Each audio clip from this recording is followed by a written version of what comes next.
So now I'm going to be assessing the foot posture index. The foot posture index is a diagnostic tool that will allow me to quantify the degree of which my patient here is considered either pronated, supinated, or in a neutral position. So there are 6 different assessments with this index. So we're going to start with the first one. The first one is Taylor head palpation. This is going to be the only one of the 6 that involves palpation. The other 5 involve observation. So what I'm going to be doing to the left and the right foot is I'll be palpating the necks of her talus on each foot. So I'm going to start with the right foot. So I'll be palpating the head of her talus.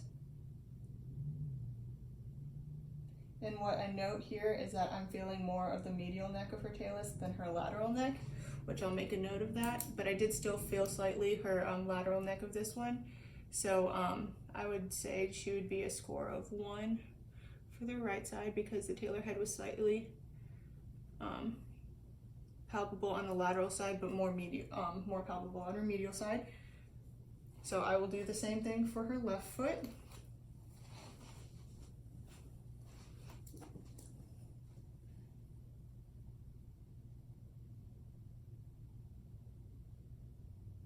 Same thing with this one, it's more palpable medial than it is lateral. So I would give her a 1 for this one as well.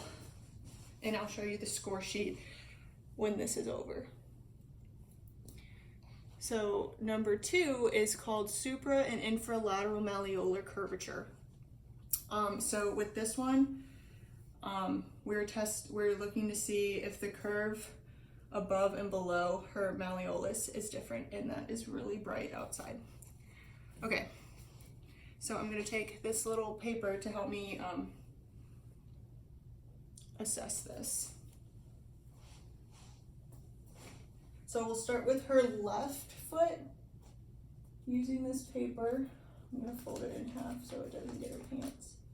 Using this paper, it seems that her curvature below the malleolus is more concave. So that means that would give her, I would score her a -1 for the left because it's more concave below the malleolus than above the malleolus. And now I'll do the right side.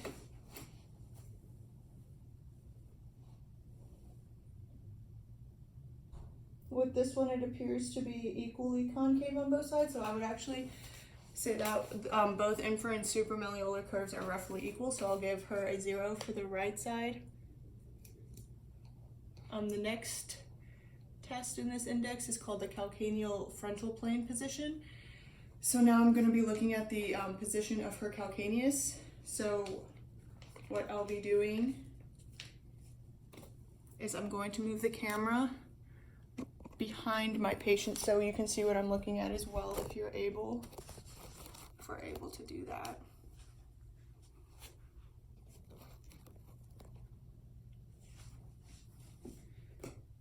So what I'm looking for is to see the angle if her calcaneus is either varus or valgus or neutral.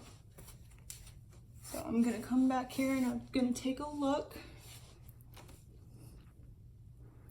And it appears that her right calcaneus here seems to be a little more valgus.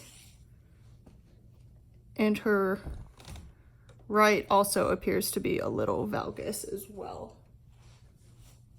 So I would say that they're both pronated in a little bit. I would give both of these a 1. So I'll score those.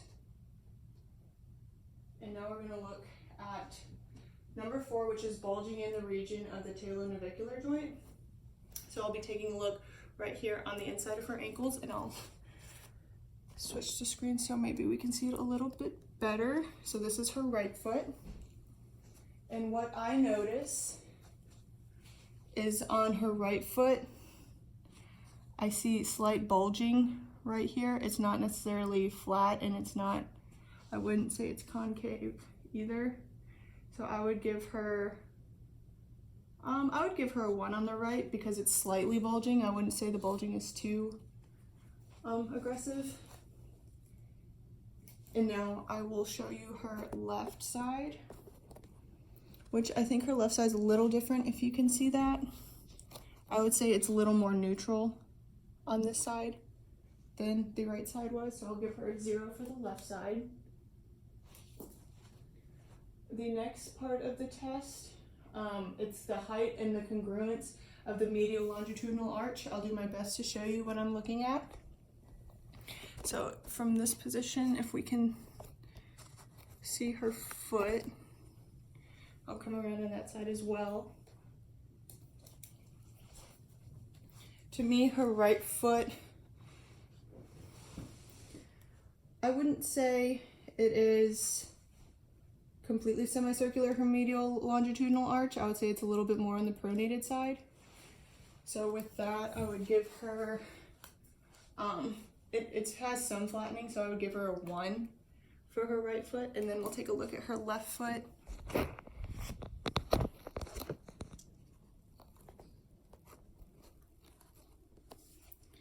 With her left foot, I would say it's a little more, I would say it's fairly neutral on her left foot. So I would give her a 0 because it's has a little more definition of an arch than her right foot had. And then lastly, what we're gonna look at, it's gonna be from the rear. We're gonna look at abduction and adduction of the forefoot on the rear foot. So we're gonna look to see basically the difference between her forefoot and her rear foot, if one is more abducted or supinated or pronated than the other. So we'll be looking from the heel. So I'll bring this to the back again, and I'll show you what I'm looking at.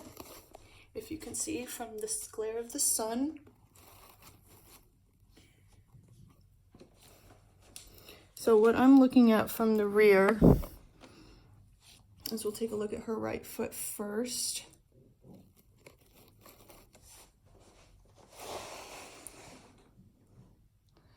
So from the rear, I see more toes on her lateral side. So it's not excessive, but there are more toes laterally than neutral.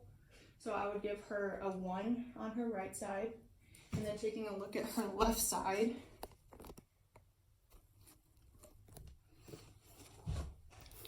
I would say the same thing. As you can see, some of the toes on her left side more so than her big great toe side. So that side is also slightly pronated in this aspect, as my patient still stands neutral. So I would give her a 1 for that one as well.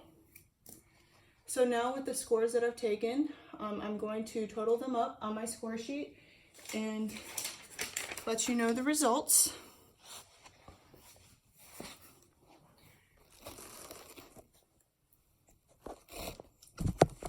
I'll put it in that position so you can see me instead. So I wrote down the numbers that I'm going to correspond to her score sheet right here. For the talar head palpation, for the left side, she was a 1, and right side was a 1. For the curves above and below her malleolus, for the left side, she was a -1, and for the right side, she was a 0. When we were looking at inversion and eversion of her calcaneus, which was test number 3, each side was 1. On the bulge, looking at the bulge over the talonavicular region, that was number 4. She was a 0 on the left, a 1 on the right. Looking at the congruence of looking at her medial longitudinal arch and its congruency, and looking at how semicircular the arch was, that was test number 5, I believe. Her left side was a 0, neutral, and her right side was a 1. For the abduction and adduction of the forefoot, that was test number 1, 2, 3, 4, 5. That was test number 6, the last test. She was a 1 on both of those. So now I'm going to add up both of her scores. So on her left side, she was a total of 2. And on her right side, she was a 1, 2, 3, 4, 5. So based on the reference values, normal is usually 0 to 5. Pronated is between 6 and 9. And if you're highly pronated, you're 10 and above. For supinated, it goes from numbers -1 to -4. Or if you're highly supinated, -5 to -12. So based on her 2 numbers and her scores, my patient's left foot had a value of 2, which is between the 0 to 5 normal range. And my patient was borderline normal, more towards the pronated side, at a level of 5 with her right foot. But based on what I viewed today and these scores, my patient, I would consider my patient pretty normal, just borderline pronated on her right side. And I'm going to show you these results. Maybe. Okay, maybe not. Here.